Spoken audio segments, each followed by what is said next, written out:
અને શિવ પાર્વતી વિહાર કરવા લાગ્યા. હવે આપણે એની આગળ વૃતાંત કરીશું નહીં, પણ આગળની કથાની અંદર મંગલ પ્રવેશ કરી દૈત્ય વંશની કથા તરફ આપણે આગળ વધીશું. તારકાસુરની ઉત્પત્તિની કથા બતાવે છે કે મરીચીના પુત્ર કશ્યપ તેમના પત્ની અદિત્યની દીદી છે.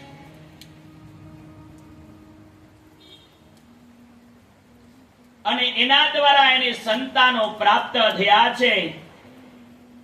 દીતીથી જે સંતાનો પ્રાપ્ત થયા તે દૈત્યો બન્યા છે. અદિતિથી જે સંતાનો પ્રાપ્ત થયા તે બધા આદિત્યો થયા છે. એટલે બધા દેવતાઓએ દીતીએ કશ્યપ ઋષિને કહ્યું કે હવે મારે તપ અર્ચનાઓ કરવી છે, મારે તપ આરાધના કરવી છે.